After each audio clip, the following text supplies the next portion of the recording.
12 श्लोक तक हम लोगों ने। तो जो शुरू में बात हुई थी कि पहले से 7वें श्लोक तक क्या हुआ था, तो पहले से और 7वें श्लोक तक हम लोगों ने जाना था कि अर्जुन ने प्रश्न किए थे। 6 प्रश्न किए थे उन्होंने कि दो प से थे प्रकृति और पुरुष, दो ज्ञ से थे ज्ञान और ज्ञे, और दो छ से थे क्षेत्र और क्षेत्रज्ञ। तो उसके में हम लोगों ने क्षेत्र और क्षेत्रज्ञ के बारे में पढ़ लिया था कि क्षेत्र क्या है, द फील्ड ऑफ एक्टिविटी, जो हमारा शरीर है वो क्षेत्र है।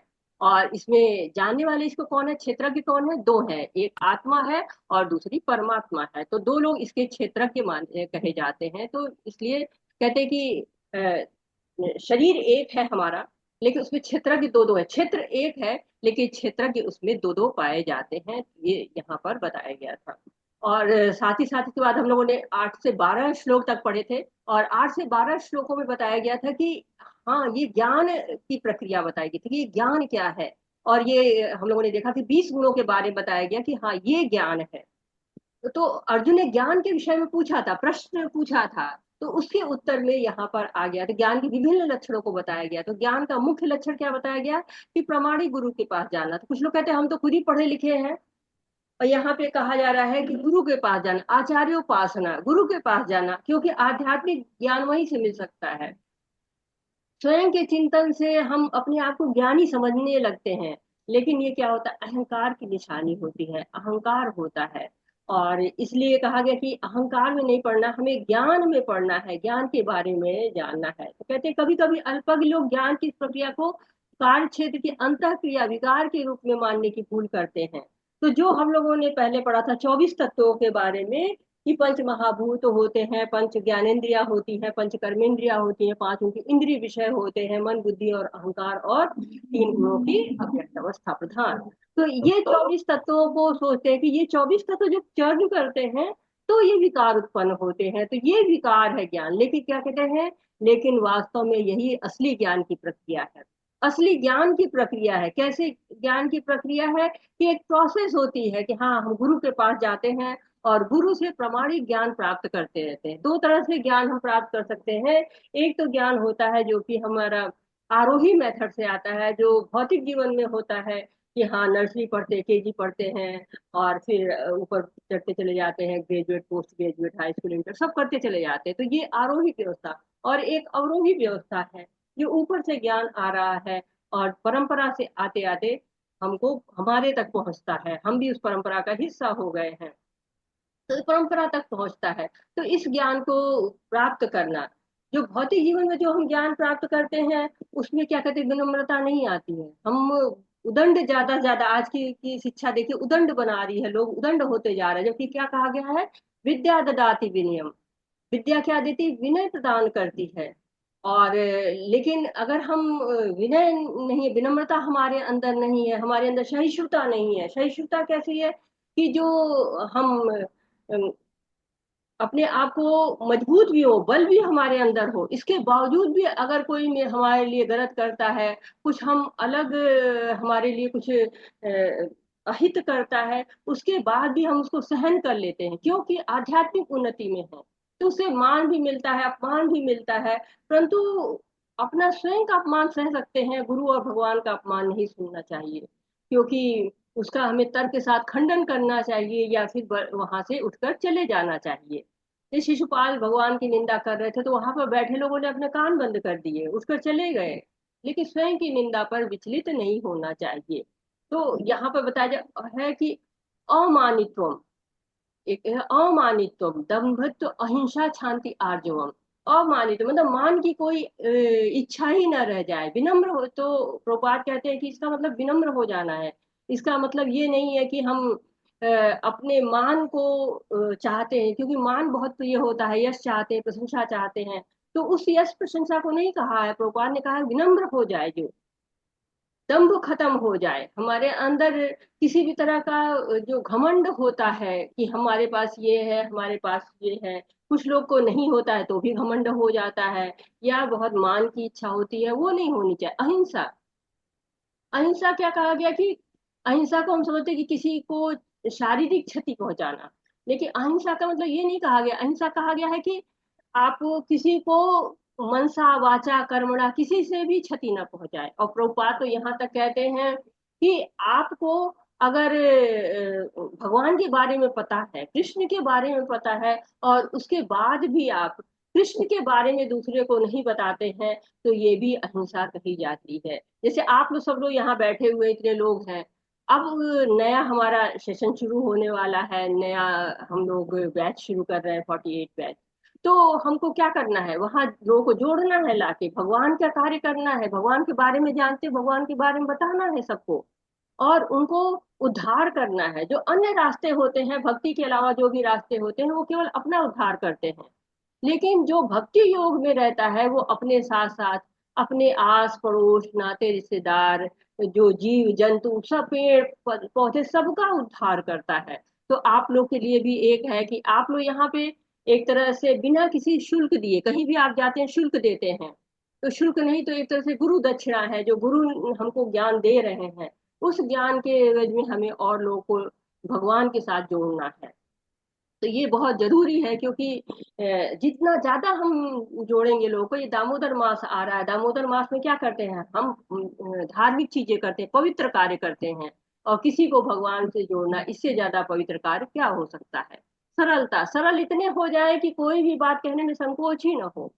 प्रभुपाद कहते हैं कि जब कोई रहस्य आपके अंदर न बचे, कुछ रहस्य रहे नहीं, सब कुछ खुले रहे, तो क्या होता है, सरलता है। आपको किसी समय में कोई ये नहीं कि हमें ये चीज इससे छुपानी है, हमें ये चीज उससे हटाना, नहीं, सब चीज बिल्कुल स्पष्ट होनी चाहिए, और स्पष्ट रूप से रहनी चाहिए। सरलता, प्रामाणिक गुरु के पास जाना, हमने चौथे अध्याय में पढ़ लिया है, तद विधि परिपाते न परिप्रश्ने न सेवया। हमको क्या करना है, भगवान के बाद हमारा गुरु का नंबर आता है, तो ज्ञान की तलाश में हमको कहाँ जाना है, गुरु के पास जाना है, विनम्र होकर गुरु से जिज्ञासा करनी है। और कहते हैं ना कि एक श्लोक इसमें है कि मयि चानेन योगेन भक्ति अव्याभिचारिणी। तो जो भक्ति अव्याभिचारिणी भक्ति होती है, कहते हैं कि ज्ञान का अवसान कहाँ होता है, भगवान में होता है। ज्ञान की जो प्रक्रिया है, जिसके द्वारा हम अव्याभिचारिणी भक्ति करते हैं और भगवान तक जो है पहुंचते हैं। तो ज्ञान क्यों चाहिए हमको, अनन्य भक्ति करने के लिए चाहिए। अगर हम अनन्य भक्ति नहीं करते, तो ये सारे ज्ञान है हमारे, ये सारे ज्ञान हमारे भक्त वो व्यर्थ हो जाते हैं। तो गुरु को स्वीकार करना चाहिए। स्वच्छता, स्वच्छता दो प्रकार की होती है। एक तो बाह्य स्वच्छता होती है, हम नहाते हैं धोते हैं, शौचम जो कहते हैं कि हाँ, हमको पवित्र होना है, अंदर से पवित्र होना है, बाहर से पवित्र होना है। नहा धो के हम बाहर से पवित्र हो सकते हैं, नाम जप करके हम अंदर से पवित्र हो सकते हैं, ध्यान करके, और मतलब इस तरह से हम पवित्र हो सकते हैं। स्थिरता क्या है, भक्ति में स्थिर हो जाए, दृढ़ संकल्प हो जाए हमारी भक्ति। जैसे जप में स्थिरता आती चली जाती, जैसे जैसे हम भगवान के प्रेम में जप करते हैं, हमारी स्थिरता आती है। आत्म संयम कब आता है, जब हमारी इंद्रियां बिल्कुल हमारे कंट्रोल में हो। जब तक मन के कंट्रोल में है, तब तक इंद्रियां क्या है कि संयमी नहीं है, हमेशा इंद्रिय विषयों के पीछे भागती रहेंगी। जीवा है अनर्गल बातें करेंगे, जीवा है अनर्गल भोग करेंगे, ऐसे ही नेत्र है उल्टी सीधी चीजें देखेंगे, न जाने क्या क्या हम पढ़ते रहते हैं, न जाने क्या क्या हम देखते रहते हैं। उससे क्या होता है, कोई लाभ नहीं होगा। अगर हम बैठ के दुनिया की उल जुलूल किताबें पढ़ते हैं, उससे हमें क्या लाभ होगा। लेकिन अगर हम भगवत भागवतम पढ़ते हैं और भगवत गीता पढ़ते हैं, तो क्या होता है, हमारा उद्धार होता है, हमारा कल्याण होता है उससे। तो इसलिए हमको क्या करना है कि इंद्रिय तृप्तियों का परित्याग कर देना, अहंकार का अभाव होना चाहिए। अहंकार, मिथ्या अहंकार हमारे अंदर नहीं होना चाहिए, हमारे अंदर वास्तविक अहंकार होना चाहिए। कहा जाता है ना कि जो मिथ्या अहंकार है कि मैं ये हूं, मैं वो हूं, वो हमारे अंदर नहीं होना चाहिए। मिथ्या अहंकार क्या है, इस शरीर को आत्मा मान। जब कोई यह जान जाता है कि यह शरीर नहीं अपितु आत्मा है, तो वह वास्तविक अहंकार होता है। तो ये अहंकार दो तरह के होते हैं, एक मिथ्या अहंकार होता है, एक वास्तविक अहंकार होता है। जब हम जानते हैं कि हम शरीर नहीं आत्मा है, तो ये वास्तविक अहंकार है। जब हम ये जान जाते हैं कि हम शरीर है आत्मा नहीं है, तो ये क्या होता है, मिथ्या अहंकार हो जाता है। तो मैं हूँ, मैं हूँ, मैं हूँ का भाव हमेशा रहता है मिथ्या अहंकार में। और साथ ही साथ क्या कह रहे हैं कि जन्म मृत्यु वृद्धावस्था रोग के दोषों की अनुभूति, जन्म मृत्यु जरा व्याधि, ये बहुत बड़ा भय होता है, इससे हम बचना चाहते हैं। कोई भी नहीं चाहता है कि हम इस कष्ट में पड़े, क्योंकि ये कष्ट बहुत ही भारी कष्ट होता है। जन्म होता है तो बहुत कष्ट सहना पड़ता है, जब मृत्यु होती है तो बहुत कष्ट सहना पड़ता है, जरा व्याधि में तो कष्ट है ही है। तो ये सारे कष्टों से हम बचना चाहते हैं, इन सारे कष्टों में हम नहीं पड़ना चाहते हैं। इसलिए कहते हैं कि ये हमारे अंदर नहीं होना चाहिए, बुराई की धारणा नहीं होनी चाहिए, सांसारिक बातों में रस नहीं आना चाहिए, अनासक्त होना चाहिए, भौतिक वस्तुओं से हम आसक्त नहीं होना चाहिए हमको। और एकांत में स्थान में रहने की इच्छा किसकी होती है? जब भक्त करता है उसको ये प्रजल्पा में, ग्राम्य कथाओं में कोई रुचि नहीं होती है। तो वो ऐसे लोगों से दूर रहता है जो भगवान की बात नहीं करते हैं, आत्म साक्षात्कार की महत्ता को स्वीकारते हैं और परम सत्य की दास में खोज। तो ये परम सत्य को खोजना, परम सत्य को तीन है, ब्रह्म, परमात्मा और भगवान। तो इसमें भगवान को घोषित को ढूंढना बहुत आवश्यक होता है। तो ये सब जो है क्या कह रहे हैं, इसको मैं ज्ञान घोषित करता हूँ, ये सब ज्ञान है, और इसके अलावा जो कुछ भी है वो ज्ञान, वो अज्ञान है। तो प्रोसेस ऑफ नोइंग, तो ज्ञान का मतलब ये नहीं है कि बैठ के रट्टा मार रहे हैं, हाँ ये इस तरह से याद करना, मेमोराइज करना ज्ञान नहीं। जो आजकल की शिक्षा पद्धति है वो क्या करती है, वो मेमोराइज करने पर ध्यान देती है कि खूब याद करो, ये याद करो, वो याद करो, नहीं। व्यक्ति का व्यवहार अच्छा हो जाए, चरित्र अच्छा हो जाए, सदाचार से व्यवहार करे, ज्ञान से घमंड न आए, इस तरह के ज्ञान को कहा गया है। देखिए, दो पेड़ होते हैं, एक में फल है, दूसरे में फल नहीं लगा है, तो दोनों में क्या अंतर होता है? हरे कृष्णा। दोनों में क्या अंतर होता है? एक फल, दो पेड़ लगे हैं, एक में फल से लदा हुआ है, दूसरा फल नहीं है, दोनों में क्या अंतर होगा? हरे कृष्ण माता जी। जी, बोलिए। जी माता जी, लदा हुआ फल झुका हुआ होगा और जिसमें फल नहीं है वो तना हुआ होगा। वो अकड़ा रहता है ना, और तो जी जी, बिल्कुल कहते इसी कि तरह जी, भक्त भी है वो हमेशा नम्र होते हैं, नम्र होते हैं, हाँ, और जो घमंड नहीं होता भक्त उनको। होते हैं उनमें घमंड होता है जो अभक्त होते हैं। जी। तो ज्ञान पाने के लिए क्या दो चीज चाहिए? एक तो यह है कि जीवन हम कैसे व्यतीत कर रहे हैं, उसमें उसके लिए जो है वो ज्ञान हमें चाहिए होता है। और दूसरा, हमें गुरु चाहिए होता है, जिसे गुरु के द्वारा हम ज्ञान को प्राप्त करें। तो आज की शिक्षा तो केवल याद करने पर ही है। एक बार चैतन्य महाप्रभु जा रहे थे और रास्ते में साउथ में कहीं पे थे, एक व्यक्ति बैठ के उल्टी गीता पढ़ रहा था। तो चैतन्य महाप्रभु कह रहे हैं कि ये क्या कर रहे हो, तुम उल्टी गीता पढ़ रहे हो? तो कह रहे हैं कि हम पढ़े लिखे तो है नहीं, गुरु जी ने कहा है कि रोज भगवत गीता पढ़ो, 1 घंटा तो मैं रोज बैठते। तो कहे कि तुम रो क्यों रहे हो? तो कह रहे कि जो भगवान भक्त के सारथी बन गए, उनकी कृपा देख के मेरी आंखों में आंसू आ रहे हैं। तो चैतन्य महाप्रभु कहते हैं कि बस तुमको भगवत गीता का ज्ञान प्राप्त हो गया है। तो ये ज्ञान ही प्राप्त करना है, इसके अलावा सब कुछ अज्ञान है। स्थिरता आनी चाहिए, संयम आना चाहिए हमको, और साथ ही साथ हमारा जो दृष्टिकोण है वो सकारात्मक होना चाहिए, भगवान के प्रति होना। सुख दुख जो है क्या होता है, उससे दूर होना चाहिए। सुख दुख क्या होता है कि भौतिक जीवन को नष्ट करता है, दूषित करता है। तो उसको सुख सहना सीखना चाहिए, सुख हो चाहे दुख हो, उसमें विचलन का भाव नहीं आना चाहिए, हमेशा नवधा भक्ति करते रहना चाहिए, और आत्म साक्षात्कार के लिए प्रयत्न करना चाहिए। और उसके लिए भक्ति योग सबसे अच्छा है, क्योंकि भगवान से साक्षात्कार, अपना साक्षात्कार, भगवान का साक्षात्कार, संबंध का साक्षात्कार, यही आत्म साक्षात्कार होते हैं। तो विनम्रता से लेके भक्त साक्षात्कार तक की जो है वो एक सीढ़ी है, और इस सीढ़ी पे सब लोग चलते हैं जो भक्ति में रहते हैं। सबके पायदान अलग अलग है, कोई पहली सीढ़ी पे है, कोई आखिरी सीढ़ी पे है, लेकिन सबको प्रयास करते रहना है ताकि उस ज्ञान में पहुंच जाए। हरे कृष्णा। पढ़िए माता जी।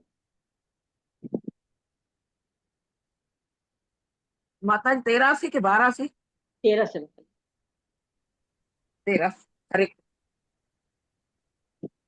ज्ञेयं यत्तत् प्रवक्ष्यामि यज्ञात्वा मृतमश्नुते अनादिमत् परं ब्रह्म न सत्तन्नासुदुच्यते।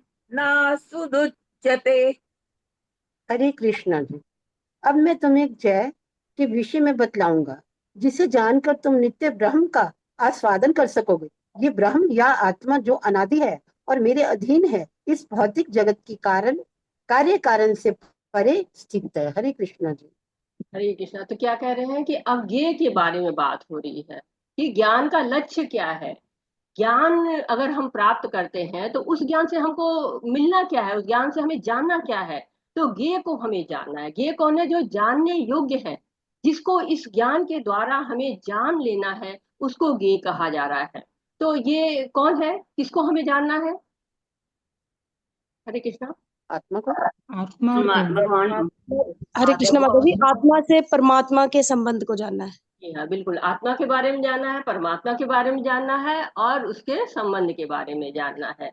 तो जब हम आत्मा के विषय में जानते हैं तो हमें पता चल जाता है कि शाश्वत है, नित्य है, और जीवात्मा को हमेशा भगवान की सेवा करनी चाहिए। और लेकिन जब हम जानने योग्य कौन है, तो जानने योग्य भगवान है, केवल जो है वो भगवान ही है जो जानने योग्य है। हरे कृष्णा। तो उनके विषय में अब बताया जा रहा है कि जब तुम उनके विषय में जान जाओगे तो क्या होगा, तुम नित्य ब्रह्म का आस्वादन कर सकोगे। ये एक विषय, यह ब्रह्म या आत्मा जो अनादि है, मेरे अधीन है, इस भौतिक जगत के कार्य कारण से परे स्थित है, तो इस भौतिक जगत से उसका कोई भी संबंध नहीं है। हरे कृष्ण। हरे कृष्ण। सर्वतः पाणिपादं तत् सर्वतो शिशिरो मुखम सर्वतः श्रुतिमल्लोके सर्वमावृत्य तिष्ठति। उनके हाथ, पांव, आंखें, सिर तथा मुंह तथा उनके कान सर्वत्र हैं। इस प्रकार परमात्मा सभी वस्तुओं में व्याप्त होकर अवस्थित है। हरे कृष्ण जी। हरे कृष्णा। तो पहले बताया गया आत्मा के बारे में कि आत्मा कौन है, कि आत्मा शाश्वत है, नित्य है, इसके बारे में बताया। अब किसके बारे में बता रहे हैं? परमात्मा के, परमात्म तत्व के बारे में बात हो रही। तो आत्मा क्या है? आत्मा तो एक तरह से एक शरीर धारण किए है, जैसे किराए के मकान में कोई रहता है फिर खाली कर देता है, वैसे ही आत्मा शरीर में रहती है और फिर उसको खाली कर देती है। लेकिन जो क्या कहते हैं कि ये जो परमात्म तत्व क्या है, उसके हाथ, पांव, आंखें, सिर तथा मुंह तथा उनके कान सर्वत्र हैं।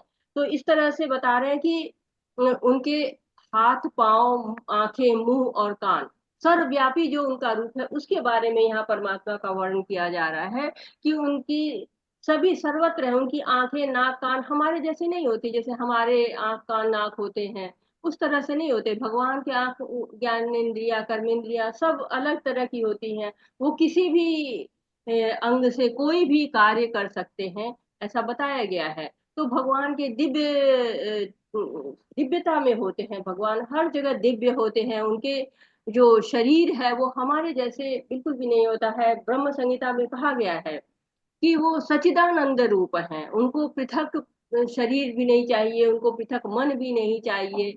और कहते कि वो अंगानी असकलेन्द्रियंति भांति पश्यंति यान्ति कलयंति निरे जगंति, न पंचभूत से बने हुए हैं बल्कि आध्यात्मिक है वो। और उनके बारे में कौन बता सकता है? जो लोग उनको जानते हैं, जैसे प्रभुपाद हैं, वो भगवान के बारे में जानते हैं, इसलिए भगवान के बारे में वो बता रहे हैं, परमात्मा के बारे में वो बता रहे हैं। तो हमें ऐसे लोगों से उनके बारे में जानना चाहिए। हरे कृष्ण। हरे कृष्ण। सर्वेन्द्रिय गुणाभासम सर्वेन्द्रिय विवर्जितम असक्तम सर्वभृत्यैव निर्गुणम गुणभोक्तृ च। परमात्मा समस्त इंद्रियों के मूल स्रोत हैं, फिर भी वे इंद्रियों से रहित हैं। वे समस्त जीवों के पालन करता होकर भी अनासक्त हैं। वे प्रकृति के गुणों से परे हैं, फिर भी वे भौतिक प्रकृति के समस्त गुणों के स्वामी हैं। हरे कृष्णा जी। हरे कृष्णा। तो कितना सुंदर बताया है कि परमात्मा इंद्रियों के मूल स्रोत हैं, फिर भी वो इंद्रियों से रहित हैं। उनकी कोई भौतिक इंद्रियां नहीं है। उनकी आंखों से कहिए वो भोग लगा सके, उनके कान से कहिए वो सामानों को उठा सके, तो वो कुछ भी कर सकते हैं। हमारी आंख ना हो तो हमें दिखाई नहीं पड़ेगा, हमें कान ना हो तो हमें सुनाई नहीं पड़ेगा, लेकिन भगवान तो कहते हैं कि आंखों से ही भोग लगाते हैं, टेस्ट करते हैं। तो जैसे कालिया नाग था, तो उसको कृष्ण के सखाओं ने क्या किया कि खेल रहे थे, वो अंदर जा रहे थे जो नदी थी। तो भगवान ने जब देखा कि अरे सब सारे के सारे जा रहे हैं और वहां जाके उन लोगों ने विष को पी लिया, लेकिन भगवान ने क्या किया कि उसको सबको अमृत कर दिया और सब जो है जीवित तो हो गए, जितने वहां पे मृत हो गए थे उनके सखा, ऐसे कि जैसे उनको लगा कि कुछ हुआ ही नहीं है। तो भगवान कुछ भी कार्य कर सकते हैं, कहीं से कुछ भी कार्य कर सकते हैं, किसी भी इंद्रिय से कार्य कर सकते हैं। वो दिव्य हैं पालन करता है, लेकिन फिर भी इस प्रकृति से वो दूर है। इस प्रकृति के जो 3 गुण होते हैं, सतोगुण, रजोगुण, तमोगुण, उससे ऊपर गुणाधीश कहे जाते हैं। स्वामी है, प्रकृति के स्वामी है वो, इसलिए गुणाधीश कहे जाते हैं। हरे कृष्ण। हरे कृष्ण। बहिरन्तश्च भूतानाम् अचरैचरमेव च सूक्ष्मत्वात् तद्विज्ञेयन् दूरस्थै चान्तिके च तत्। परम सत्य जड़ तथा जंगम समस्त जीवों के बाहर तथा भीतर स्थित है। सूक्ष्म होने के कारण वे भौतिक इंद्रियों के द्वारा जानने या देखने से परे हैं।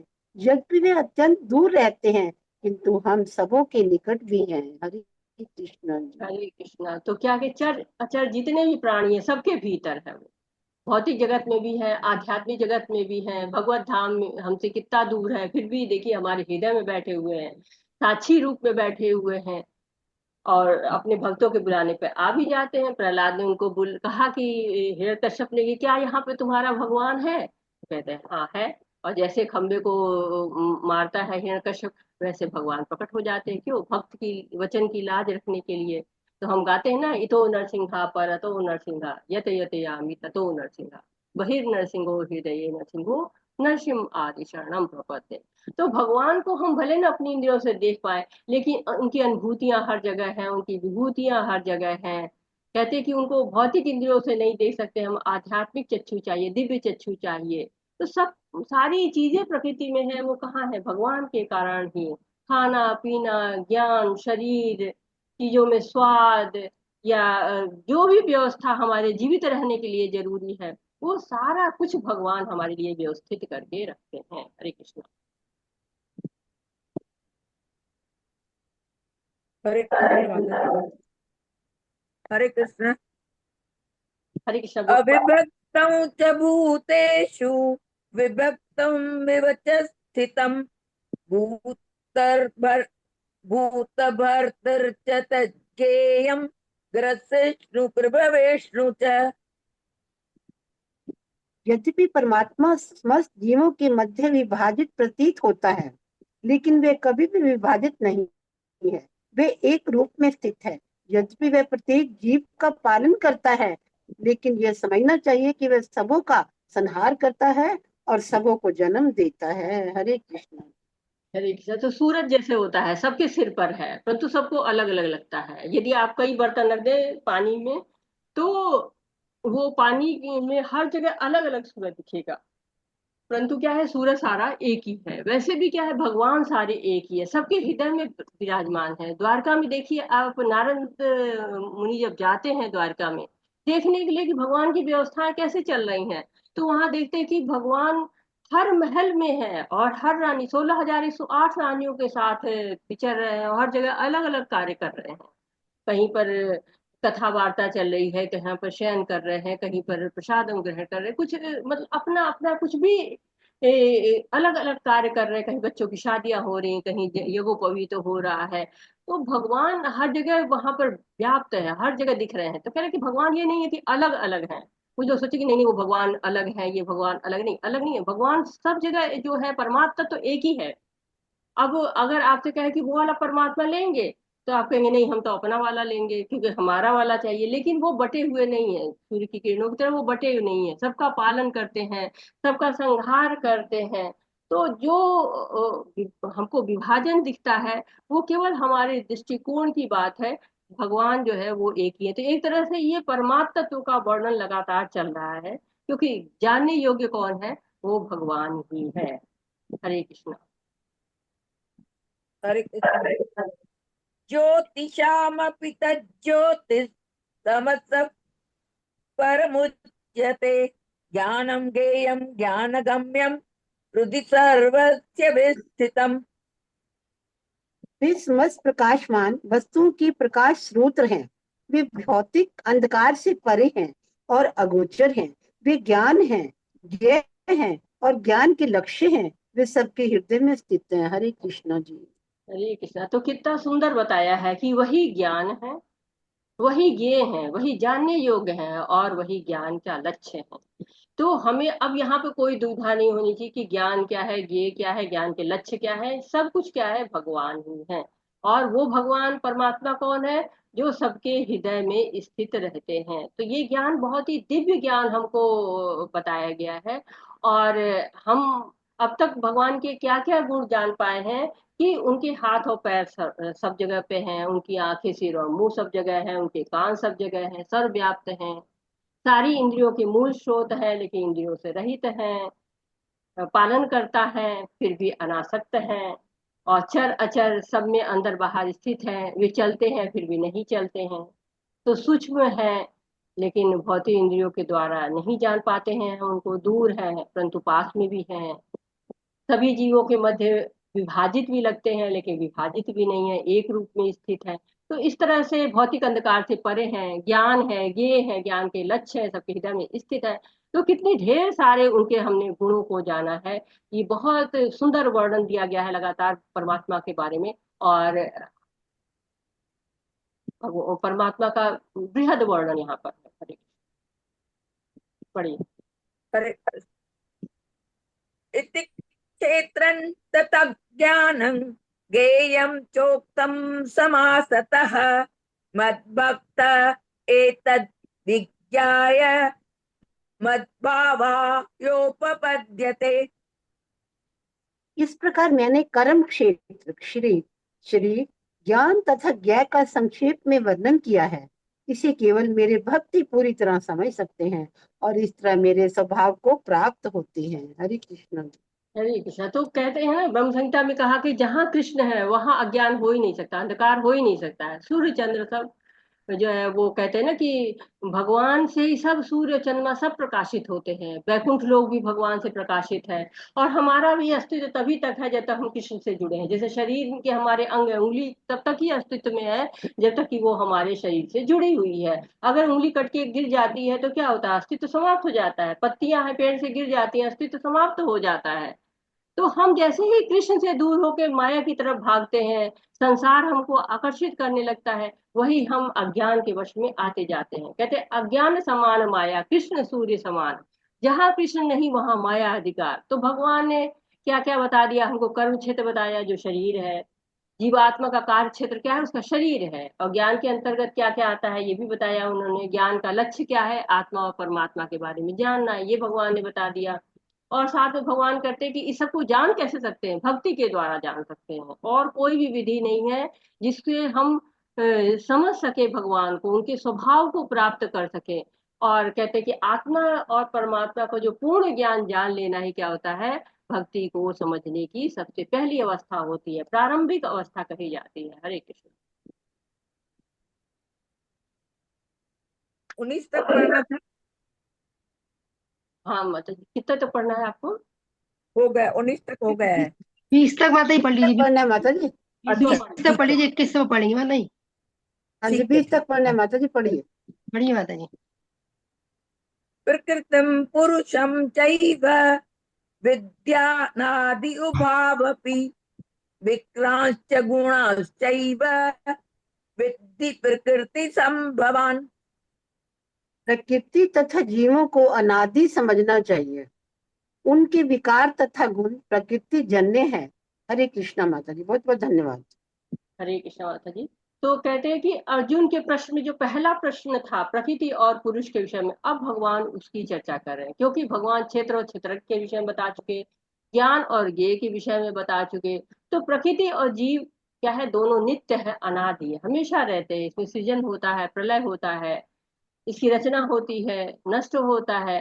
तो देखिए क्या होता है कि प्रकृति हमेशा आपको चेंज दिखता रहेगा। आज बीज पड़ा, अंकुरित हुआ, पेड़ बना, कल बड़ा हो गया, फिर फल लग गया, फिर सूख गया। तो ये इसी तरह जीवात्मा भी क्या होती है, जन्म लेती है, बड़ी होती है, संतानोत्पत्ति करती है, और क्षरण हो जाता है, मृत्यु हो जाती है। तो उसके प्रकृति में चेंज होता रहता है, लेकिन नित्यता उसकी समाप्त नहीं होती है। तो हमेशा नित्यता बनी रहती, हमेशा जो जीवात्मा है वो भी हमेशा नित्य रहते हैं, और साथ ही जो प्रकृति है वो भी हमेशा नित्य रहती है। तो एक तरह से ये प्रकृति और पुरुष सबका वर्णन यहाँ पर होता चला जाएगा आगे।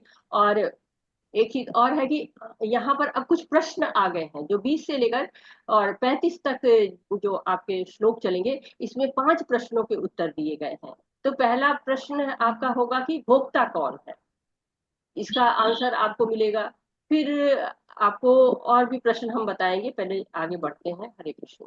तो कहते हैं कि प्रकृति और जीव दोनों नित्य है, और उनके विकार और गुण आते कहाँ से हैं? प्रकृति से आते हैं। जो प्रकृति के 3 गुणों में बंधन होता है, उसके द्वारा विकार भी आते हैं, और प्रकृति के गुणों में जीव बद्ध होता चला जाता है। क्यों? अपने विद्रोही स्वभाव के कारण। मूलतः तो वो भगवान का अंश है, लेकिन उसका स्वभाव विद्रोही हो जाता है, वो ज्यादा भोगना चाहता है, और उस भोग के कारण वो इस प्रकृति में फंसता चला जाता है। हरे कृष्णा। हरे कृष्ण माता जी। कार्य कारण कर्तृत्वे हेतु प्रकृतिरुच्यते पुरुषा सुख दुःख्यानां मुक्तित्वे ऋतुरुच्यते। हरे कृष्णा। प्रकृति समस्त भौतिक कारणों तथा कार्यों परिणामों की हेतु कही जाती है, और जीव पुरुष इस संसार में विविध सुख दुख के भोग के कारण कहा जाता है। हरे कृष्णा। हरे कृष्णा। तो जीव क्या करता है? भोक्ता बनना चाहता है। भोक्ता कौन है? भगवान भोक्ता है, लेकिन जीव हमेशा भोक्ता बनना चाहता है। अब भोक्ता बनने से परेशानियां क्या आती हैं? क्योंकि सारी चीजें तो सीमित हैं। इसीलिए क्या कहते हैं, सर्वाइवल ऑफ द फिटेस्ट कहा जाता है, कि जो इस कमी में भी अपने आप को जीवित रख सके। तो तुलना है इसमें। यदि आप ये भी सोचते कि नहीं, भगवान तो चाहे तो असीमित चीज बना सकते हैं, बिल्कुल बना सकते हैं, लेकिन भगवान असीमित अगर बना दे तो क्या हमारी भोगने की क्षमता असीमित है? नहीं। दांत टूट गए तो आप काफी चीजें खा ही नहीं पाएंगे। पाचन ठीक नहीं है, खा ही नहीं सकते। दिख नहीं रहा तो देख नहीं सकेंगे। तो प्रकृति में जो ये भोगने की इच्छा है, ये हमें बंधन में डालती रहती है। हम यहाँ वहां बंधन में पड़ते रहते हैं कि हाँ, हमें भोग चाहिए, और भोग के कारण हमारे बंधन आते रहते हैं। 84 लाख योनियों में घूमना पड़ता है। तो इस जगत में जो भी आता है वो सुख पाने का प्रयत्न करता है, और एक के बाद एक दूसरे भोगों में पड़ता चला जाता है। इच्छाएं समाप्ति नहीं होती। साइकिल हो गई तो मोटरसाइकिल चाहिए, मोटरसाइकिल हो गई तो कार चाहिए, कार हुई तो बड़ी कार चाहिए, बड़ी कार हो गई तो हेलीकॉप्टर चाहिए, फिर चार्टर प्लेन चाहिए। इच्छाएं समाप्ति नहीं होती हैं, और जो ये इच्छाएं समाप्त नहीं होती हैं, यही जो है वो अगले जन्म का कारण बनती हैं। कहते हैं ना कि यम यम वापि शरण भावे तजन्ते कलेवरम तम तमेवेति कौन्तेय सदा तद्भाव भावित। तो जो भी हम सोचते रहते हैं कि हमें ये चाहिए, ये इच्छा करते हैं, वो इच्छा उसी के अनुसार हमको शरीर मिल जाता है। ज्यादा खाने की इच्छा है, और खाएंगे और खाएंगे, क्या हाथी हो गए, इतना बड़ा शरीर मिल गया, खाए जितना चाहे। मांसाहार है तो शेर हो गए कि मांसा खूब मांस खाएंगे। तो इसी तरह से जीव क्या करता है, शरीर को पाता जाता है। जैसे जैसे इच्छाएं करता है, वैसे वैसे शरीर पाता है, और वही उसके सुख दुख और भोग सबका कारण बनता है। हरे कृष्ण। पुरुष प्रकृति स्थोखी भुंक्ते प्रकृति जन्गुणा कारणं गुणसङ्गोष्या सदशति योनिजन्मसु। हरे कृष्णा। इस प्रकार जीव प्रकृति के तीनों गुणों का भोग करता हुआ प्रकृति में ही जीवन बिताता है। यह उस प्रकृति के साथ उसकी संगति के कारण है। इस तरह उसे उत्तम तथा अधम योनियां मिलती रहती है। हरे कृष्णा।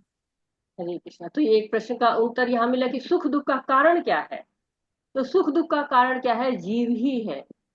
जीव ही 3 गुणों का भोग करना चाहता है, और ये प्रकृति के साथ अपनी संगत बिठाता रहता है। और ये जो संगत बिठाता है, इसके कारण ही उसको ये शरीर मिलता जाता है। जीव के अंदर इच्छा रहती है कि हाँ, हम और गुणों का भोग करेंगे, तो जन्म मृत्यु के चक्र से बाहर ही नहीं निकलता। ये प्रकृति के गुणों के अनुसार देहांतरण करता रहता है। जैसे बच्चा है, घर में रहता है, माता पिता के संरक्षण में रहता है, तो गलत कार्य नहीं कर पाता, लेकिन बाहर जाते ही क्या होता है, उसकी संगति जैसी मिलती है वैसा कार्य करने लगता है। माता पिता की शिक्षा भूल जाती। बच्चे हॉस्टल में जाते हैं, ना जाने क्या क्या करने लगते हैं। कोई कोई बच्चे तो बहुत ही ज्यादा उटपटांग कार्य करने लगते हैं।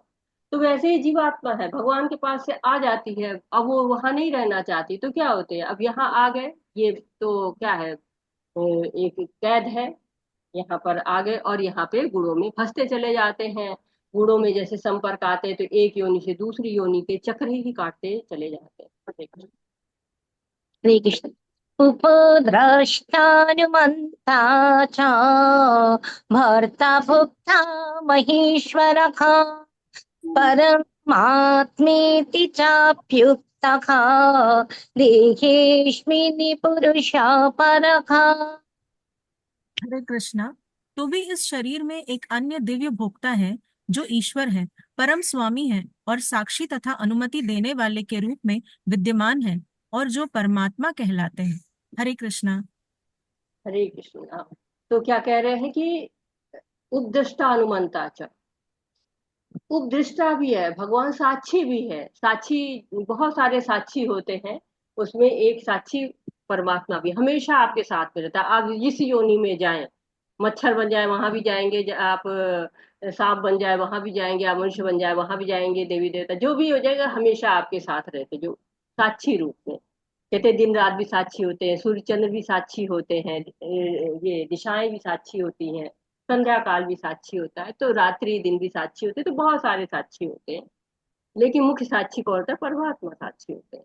और अनुमंता, अनुमति देने वाले, जो भी हम कार्य करते हैं वो हमें अनुमति देते हैं, वो तो परमात्मा कहलाते हैं। इसीलिए कहते हैं ना, कर्ता एक अकेले नहीं होता है, जो सोचता है कि मैं करता हूँ वही बंधन में फंसता चला जाता है। इसलिए कहते हैं ना कि हमें कर्तापन का भाव नहीं होना चाहिए। हम कार्य करते हैं लेकिन हम कर्तापन के भाव से नहीं करेंगे तो हमारा कार्य ठीक होता रहेगा। अगर हम कर्तापन के भाव से कार्य करते हैं तो हमारे जो कार्य होते हैं हमेशा हमें बद्धता में लाते हैं, हमेशा हम बद्ध होते चले जाते हैं उन कार्यों के कारण। और हमेशा हमें ये ध्यान रखना है कि हम इंजॉयर, सुप्रीम इंजॉयर नहीं है, भगवान सुप्रीम इंजॉयर है। सारी वस्तुएं किसकी हैं? भगवान की है, भोक्ता वही है, दिव्य भोक्ता है वो। और हम खुद को भोक्ता समझने लगते हैं। कहते हैं ना कि भोक्ता राम यज्ञ तपसा सर्वलोक महेश्वरम, तो भगवान ही जो है भोक्ता भी है और सर्वलोक महेश्वरम भी है, साक्षी भी वही है, अनुमंता भी वही है, सब कुछ वही है। कहते हैं कि अगर जीवन में शांति आपको चाहिए तो भगवान को भोक्ता बनाइए, स्वयं को भोक्ता भोक्ता बना देंगे तो आपको कष्ट ही कष्ट होगा। तो भौतिक जगत में देखिए क्या होता है, बहुत सारे चोरी डकैती होते रहते, अपराध होते रहते, कभी पकड़ में आते कभी नहीं आते हैं। लेकिन आजकल लोग सीसीटीवी लगवा देते हैं, लेकिन कुछ लोग उसको भी धता बता देते हैं। लेकिन भगवान के साथ आप ये नहीं कर सकते हैं। भगवान जब तक अनुमति न दे तब तक कहते हैं कि आप कुछ नहीं कर सकते। परमात्मा की इच्छा के बिना तो एक पत्ता भी नहीं हिलता है। हम सब कहते हैं ना कि लोग, अगर ठीक है परमात्मा ही अनुमति देता है तो ये गलत कार्य करने की अनुमति क्यों देता है? तो उसी तरह से देता है जैसे कि एक बच्चा होता है, वो बहुत जिद करता है, माँ उसको मना करती है कि नहीं नहीं आपको आइसक्रीम नहीं खाना है, आप बीमार हो, लेकिन नहीं मानता है और फिर वो बच्चा आइसक्रीम खाता है और बीमार पड़ जाता है। उसी तरह भगवान बिना चाहते हुए भी जो जीव की सूक्ष्म स्वतंत्रता है उसके अनुसार उसको अनुमति दे देते हैं और फिर वो जीव बनता चला जाता है। हरे कृष्णा। हरे कृष्ण। या एवं वेत्ति पुरुषं प्रकृतिं च गुणैः सखा सर्वथा वर्तमानोऽपि न स भूयोऽभिजायते। हरे कृष्णा। जो व्यक्ति प्रकृति, जीव तथा प्रकृति के गुणों की अंतःक्रिया से संबंधित इस विचारधारा को समझ लेता है उसे मुक्ति की प्राप्ति सुनिश्चित है। उसकी वर्तमान स्थिति चाहे चाहे जैसी हो, यहाँ पर उसका पुनर्जन्म नहीं होगा। हरे कृष्णा।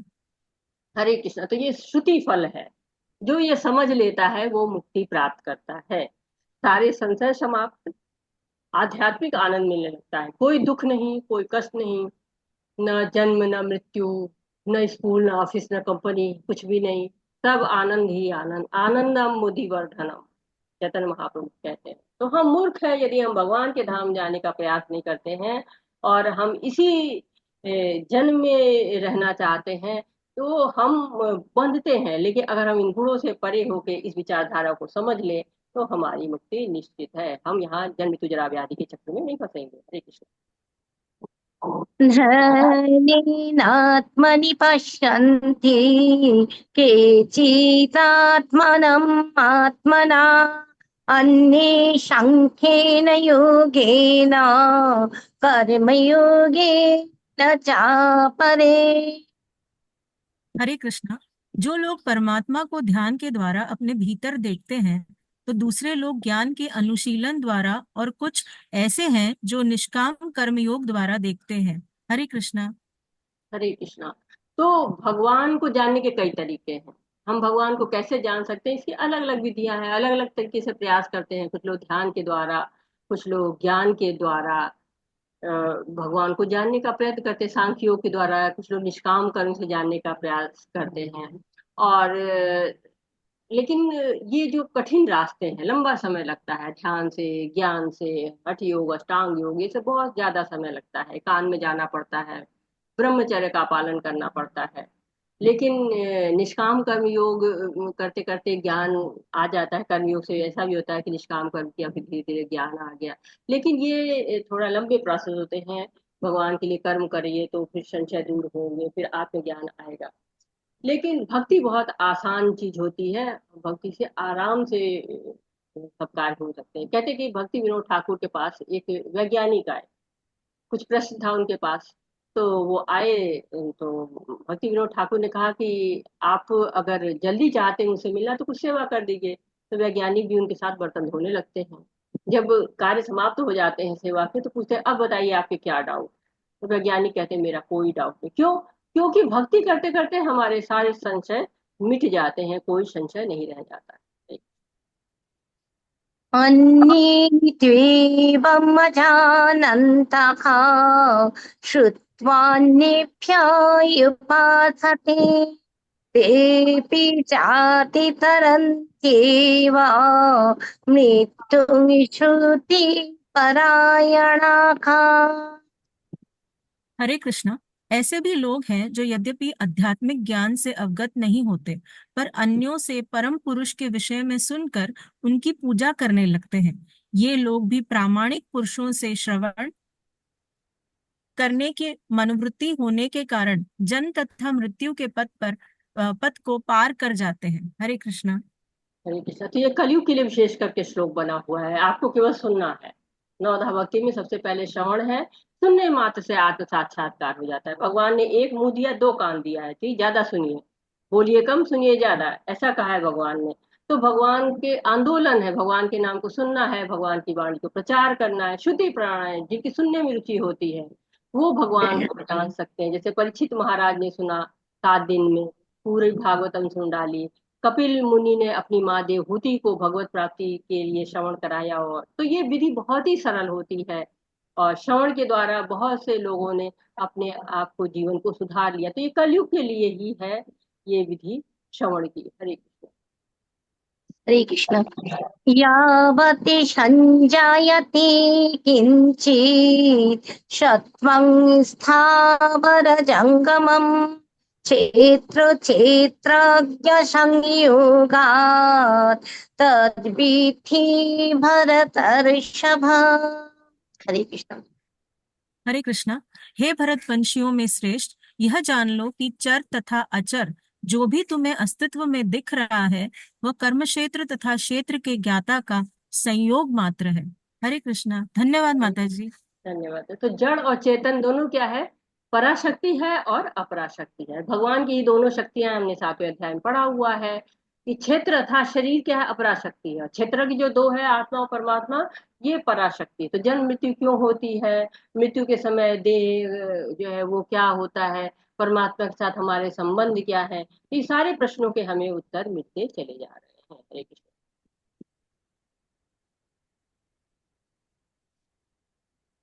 किसको पढ़ना है? हरे कृष्ण। माता जी, पढ़िए। हरी हरी माता जी, क्या नाम था उनका? हरी प्रिया माता जी, पढ़िए। हरिप्रिया माता जी, आप पढ़िए। और रेणु माता जी। हरे कृष्ण माता जी श्लोक पढ़ना है।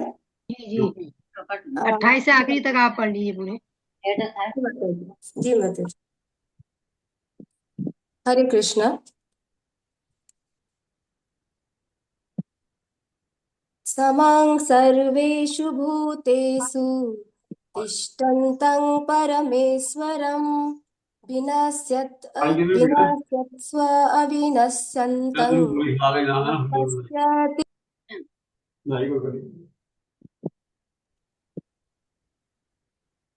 माता जी फिर से पढ़ू क्या? पढ़िए माता जी। समं सर्वेषु भूतेषु तिष्ठन्तं परमेश्वरं विनश्यत्स्व अविनश्यन्तं यः पश्यति स पश्यति। हरे कृष्ण। रेणु माता जी आप पढ़िए। हरे कृष्णा। मैं पढ़ दूं, नहीं पढ़ रही आप तो? हरे कृष्णा। जो परमात्मा को समस्त शरीरों में आत्मा के साथ हम देखता अनम्यूट है, नहीं हो रहा था। तो ये समझता है कि इस नश्वर शरीर के भीतर ना तो आत्मा ना ही परमात्मा कभी भी विनष्ट होता है, वही वास्तव में देखता है। हरे कृष्णा। हरे कृष्ण। माता जी अनम्यूट नहीं हो रहा था। हरे कृष्णा। तो ये क्या बता रहे हैं कि समः सर्वेषु भूतेषु, जो सबको समान भाव से देखता है, जो परमात्मा के सभी समस्त शरीर आत्मा को देखता है, वो शरीर को नहीं देखता है, वो आत्मा को देखता है। जो शुद्ध भक्त होता है वो आत्मा के स्तर पर देखता है। समान दृष्टि होती है, सभी भगवान के अंश है, और भगवान के अंश सबको भगवान की सेवा में ही लगा देना है। तो ऐसे लोग का क्या होता है कि वो सही दृष्टि होती है उसकी, वो समझता है कि शरीर नश्वर है, लेकिन इसके अंदर जो आत्मा है और परमात्मा है वो कभी भी नष्ट नहीं होता है। हरे कृष्ण। हरे कृष्णा। समं पश्यामि सर्वत्र समवस्थितमीश्वरं न हि नस्त्यात्मानात्मानं ततो याति परां गतिम्। हरे कृष्णा। हरे कृष्णा। हरे कृष्णा। जो जो व्यक्ति परमात्मा को सर्वत्र तथा प्रत्येक जीव में समान रूप से वर्तमान देखता है, वह अपने मन के द्वारा अपने को भ्रष्ट नहीं करता। इस प्रकार वह दिव्य गंतव्य को प्राप्त करता है। हरे कृष्ण। हरे कृष्ण। तो जो परमात्मा को सर्वत्र समझता है और जो प्रत्येक जीव को समझता है कि हाँ वर्तमान में ये शरीर उसको मिला हुआ है, किसी कारण उसकी इच्छा के कारणवश, उसके गुणों के कारण उसको ये शरीर मिला हुआ है, तो वो अपने मन को क्या करता है, गलत नहीं लगाता है। वो ये नहीं सोचता है कि अरे ये तो ये जीव है तो उसे घृणा करूं, नहीं, सबको बराबर से सोचता है, सबको आत्मा के अंश में देखता रहता है। ऐसा है कि जब हम सोचते हैं ना कि कोई हमें देख रहा है तो हम सचेत रहते हैं। जब हम अपने अंदर के परमात्मा को जान जाते हैं कि हमारे अंदर परमात्मा है, वो हमें देख रहा है, जब हम इस बुद्धि में रहते हैं तो हमारा जो दृष्टि होती है वो बदल जाती है, हमारी दिशा जो है वो बदल जाती है। तो ये यहाँ पर बताया जा रहा है कि परमात्मा भाव से, आत्म भाव से देखना ही सही देखना है, और वो जो देख लेता है वो दिव्य गंतव्य को प्राप्त। हरे कृष्ण। हरे कृष्णा। प्रकृत्या एव च कर्माणि क्रियमाणानि सर्वशः यः पश्यति तथात्मानं कर्तारं स पश्यति। हरे कृष्णा। जो यह देखता है कि सारे कार्य शरीर द्वारा संपन्न किए जाते हैं, जिसकी उत्पत्ति प्रकृति से हुई है, और जो देखता है कि आत्मा कुछ भी नहीं करता, वही यथार्थ में देखता है। हरे कृष्णा। हरे कृष्णा। तो कह रहे हैं ना कि जो इस भाव से देखता है, जिसका भाव हो जाता है कि हाँ आत्मा है, परमात्मा है, नियंत्रक कौन है हमारा, और साथ ही साथ वो ज्ञान उसको आ जाता है, तो उसकी जो दृष्टि होती है वो चेंज हो जाती है। वो कहते हैं कि जीव इच्छा करता है, उसकी इच्छा की पूर्ति के लिए जो प्रकृति है ये कार्य कर रही है, और ये बंधन का कारण है। तो इच्छा स्वतंत्र है, कहते हैं ना कि इच्छा स्वतंत्र होती है, लेकिन क्या स्वतंत्र है, सचमुच में स्वतंत्र होती है? यहाँ पर इस प्रश्न का उत्तर दिया गया, स्वतंत्र तो आप रख सकते हैं, लेकिन उसको सही मायने में क्या है, या तो भक्ति में लगा दीजिए तो सही दिशा है। अगर आप भोग में लगा देते हैं तो क्या होता है आपका, आपकी सेवा गलत हो जाती है, बंधन में फंसते चले जाते हैं। तो आत्मा कुछ करती नहीं है, ये अगर आप देख लेते हैं तो आप सही ढंग से देख रहे हैं। यानी कि कर्ता कौन है ये हमें सोचना चाहिए कि हम कर्ता नहीं। अगर हम कर्तापन पे आ जाते, भोगने लगते हैं, तो वो हमारे शरीर के लिए बंधन का कारण होता चला जाता है। हरे कृष्णा। यदा भूत पृथक् भावम् एकस्थम् अनुपश्यति तत एव च विस्तारं ब्रह्म सम्पाद्यते तदा। हरे कृष्णा। हरे कृष्णा। जब विवेकवान व्यक्ति विभिन्न भौतिक शरीरों के कारण विभिन्न स्वरूपों को देखना बंद कर देता है, और यह देखता है कि किस प्रकार से जीव सर्वत्र फैले हुए हैं, तो वह ब्रह्म बोध को प्राप्त होता है। हरे कृष्ण माता जी। हरे कृष्णा। तो कहते कि जीव की इच्छा से शरीर मिलता है, जीव जैसी इच्छा करता है वैसा ही उसको शरीर मिलता चला जाता है। तो ये जीव के ऊपर होता है कि वो जब सृष्टि होती है उस समय जीव इच्छा और कर्म के अनुसार नया शरीर लेके और नया रूप धारण करता है, जो वो भी स्थायी नहीं होता है, उसमें भी आगे योनियां मिलती रहती है, हर योनि में अलग अलग शरीर मिलता रहता है। तो शरीर क्या है, एक यंत्र है, उसमें जब तक ये आत्मा है तब तक ये शरीर कार्य कर रहा है। जैसे कि मिक्सी है, जब तक बिजली है चल रही है, जैसे बिजली चली गई मिक्सी नहीं चल पाती है, या कोई भी इलेक्ट्रॉनिक्स है, जब तक बिजली है चल रही है। तो ये शरीर भी तब तक ही चलता है जिसमें आत्मा रहती है। तो जब तक हम शरीर के स्तर पर देखते हैं, हम सब चीजों को अलग अलग देखते रहते हैं। लेकिन जब हम आत्मा के स्तर पर देखते हैं, तब हमें समझ में आता है कि ये सारे जीव जो है कि अपनी इच्छा के अनुसार, अपने गुणों के अनुसार शरीर लेके आए हुए हैं, और ये हर जगह हमको वो दिख रहा होता है। तो ये ब्रह्म बोध की प्राप्ति होती है। हरे कृष्ण। हरे कृष्णा। अनादित्वात् अनिर्गुणत्वात् परमात्मायम् अव्ययः शरीरस्थोऽपि कौन्तेय न करोति न लिप्यते। हरे कृष्णा। शाश्वत दृश्य संपन्न लोग यह देख सकते हैं कि अविनाशी आत्मा दिव्य, शाश्वत तथा गुणों से अतीत है। हे अर्जुन, भौतिक शरीर के साथ संपर्क होते हुए भी आत्मा ना तो कुछ करता है और ना लिप्त होता है। हरे कृष्ण। हरे कृष्णा। तो जैसे हमने पहले देखा था उपदिष्टा अनुमंता च, और इसके पहले हम 31वें श्लोक में भी हमने देख लिया कि अनुपश्यति। तो इस तरह जो देखना लगता है भगवान को, अविनाशी आत्मा को, सबके गुणों को देखने लगता है कि ये जो हमारी आत्मा है ये दिव्य है, शाश्वत है और इन गुणों से अतीत है। लेकिन जो ये शरीर है हमारा, इन गुणों के कारण वो उसमें लिप्त होती चली जाती है, और लिप्त होने के कारण क्या होता है कि वो विभिन्न योनियों को, विभिन्न शरीरों को प्राप्त करती रहती है। तो आत्मा न तो किसी कार्य को करता है, न ही इसमें लिप्त होता है। परंतु आत्मा कैसे भौतिक शरीर में रहते हुए भी कैसे लिप्त नहीं होता है, और कैसे वो अलग अलग कार्य करता रहता है, इसके उदाहरण आगे को दिए जा रहे हैं आगे के श्लोकों में। हरे कृष्ण। हरे कृष्णा। यथा सर्वगतं सूक्ष्मात् अदाकाशं न उपलिप्यते सर्वत्र अवस्थितो देहे तथात्मा न उपलिप्यते। हरे कृष्णा। हाँ, यद्यपि आकाश सर्वव्यापी है, किंतु अपनी सूक्ष्म प्रकृति के कारण किसी वस्तु से लिप्त नहीं होता। इसी तरह ब्रह्म दृष्टि में स्थिति आत्मा शरीर में स्थित रहते हुए भी शरीर से लिप्त नहीं होता। हरे कृष्ण। हरि कृष्ण। तो भगवान दो उदाहरण देते हैं, एक उदाहरण इसमें है और दूसरा उदाहरण अगले श्लोक में है। तो कह रहे आत्मा सर्वव्यापी है, लेकिन उसकी प्रकृति क्या है, सूक्ष्म प्रकृति है, इस कारण वो किसी वस्तु से लिप्त नहीं होती। जैसे आकाश है, बहुत सी चीजें हैं उसमें, लेकिन आकाश किसी में समाहित नहीं होता है।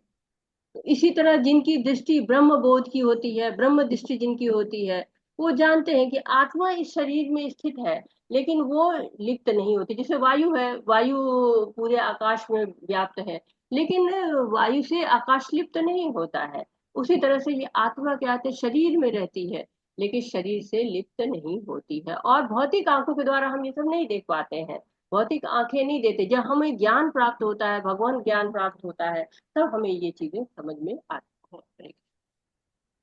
हरे कृष्णा।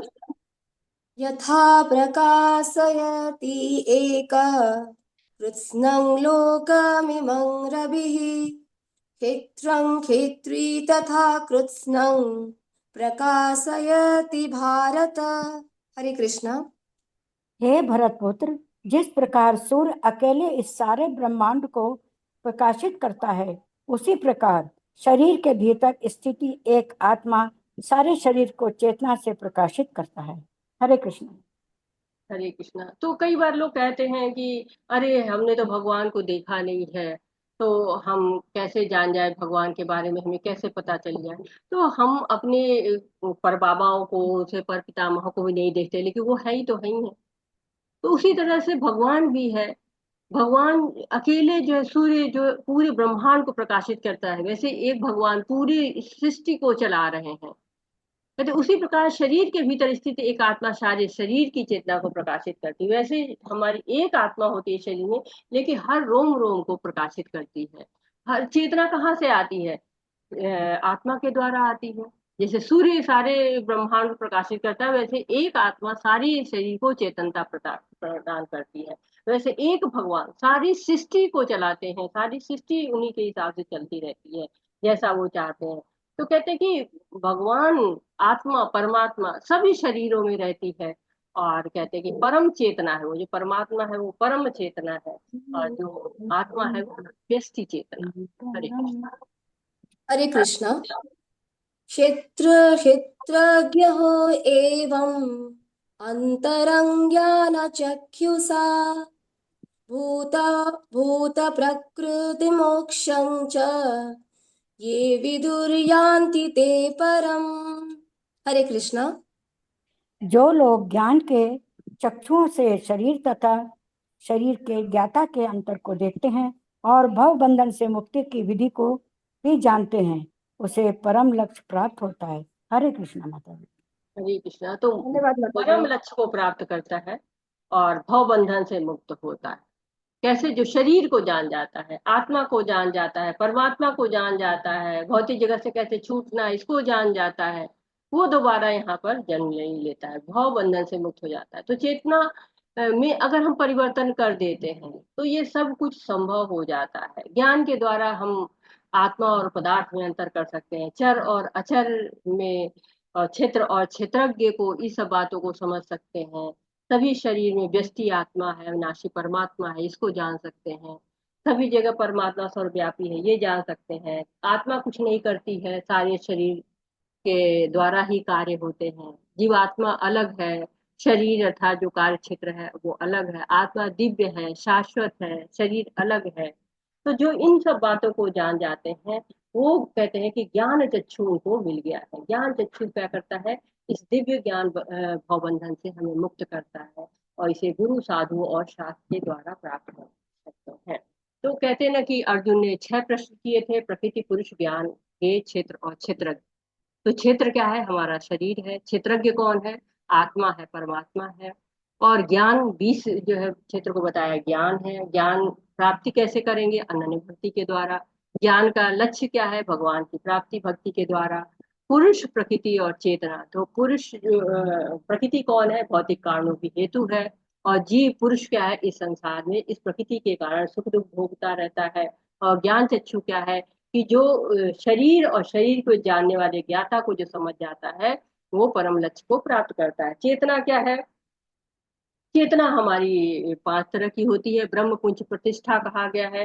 सबसे नीचे स्तर की जो चेतना होती है उसको कहा गया है अन्नमय चेतना। जो बच्चों की चेतना होती है, जो केवल बच्चों में जैसे भोजन की होती है, भोजन भोजन भोजन चाहिए, या जानवरों की होती है चेतना, उसको हम कहते हैं अन्नमय चेतना।